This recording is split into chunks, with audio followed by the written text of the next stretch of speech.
উরুগুয়ের সাবেক president Jose Muzyka পেপে নামে বিশ্বজুড়ে পরিচিত। বিশ্বজুড়ে বামপন্থীদের কাছে এক কিংবদন্তি ও গেরিলা যোদ্ধা হিসাবে পরিচিত উরুগুয়ের সাবেক প্রেসিডেন্ট।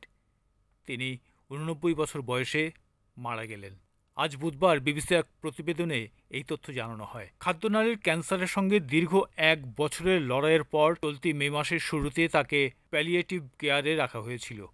২০১০ থেকে ২০১৫ সাল পর্যন্ত উরুগুয়ে শাসন করা সাবেক এই গেরিলা নেতা তার অনাড়ম্বর জীবনযাপনের জন্য পরিচিত ছিলেন বিশ্বের সবচেয়ে গরিব প্রেসিডেন্ট নামে। মাত্র ৩৪ লাখ মানুষের দেশ উরুগুয়ের প্রেসিডেন্ট হয়ে তিনি যে জনপ্রিয়তা অর্জন করেন তা কল্পনারও বাইরে। উরুগুয়ের বর্তমান রাষ্ট্রপতি ইয়ামান্দু ওরসি এক শোকবার্তায় বলেন, গভীর দুঃখের সঙ্গে আমরা আমাদের কমরেড পেপে মুজিকার প্রয়াণের খবর জানাচ্ছি।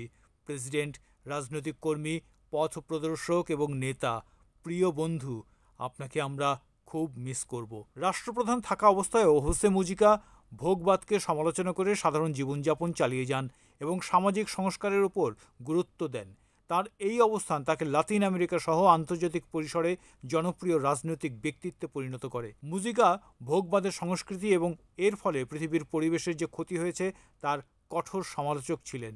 তিনি একবার বলেছিলেন, আমরা আত্মঘাতী সমাজ তৈরি করেছি। আপনার কাজ করার সময় আছে, কিন্তু বাঁচার সময় নেই। ব্রাজিল সরকার তাকে আমাদের সময়ের অন্যতম গুরুত্বপূর্ণ মানবতাবাদী হিসেবে অভিহিত করে শোক প্রকাশ করেছেন। স্পেনের প্রধানমন্ত্রী পেদ্রো সানচেজ বলেছেন, মুজিকা একটি উন্নত বিশ্বের জন্য বেঁচেছিলেন। প্রেসিডেন্ট হিসেবে তিনি খুব সাধারণ জীবনযাপন করতেন, ভোগবাদের সমালোচনা করতেন এবং সামাজিক সংস্কার নিয়ে কাজ করতেন। ২০১০ থেকে ১৫ সালের মেয়াদে মুজিকা তার বেতনের বেশিরভাগ অংশ দাতব্য প্রতিষ্ঠানে দান করে বিশ্বের দরিদ্রতম প্রেসিডেন্ট হিসেবে খ্যাতি পান। তিনি স্যান্ডেল পরে সরকারি অনুষ্ঠানে যোগ দিতেন এবং মন্টেভিডিও উপকণ্ঠে তার ছোট্ট খামারে বসবাস করতেন। বাড়িতে সবচেয়ে মূল্যবান সম্পদ ছিল ১৯৮৭ সালের একটি ফক্সওয়াগেন বিটল গাড়ি। ২০২৪ সালের মে মাসে মুজিকার ক্যান্সার ধরা পড়ে। তার স্ত্রী লুসিয়া তোপোলানস্কি এখনও জীবিত।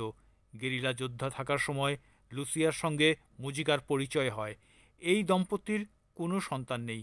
মৃত্যুর আগে তিনি সেই খামারে তার পোষা কুকুরের পাশে সমাহিত হওয়ার ইচ্ছা প্রকাশ করেছিলেন।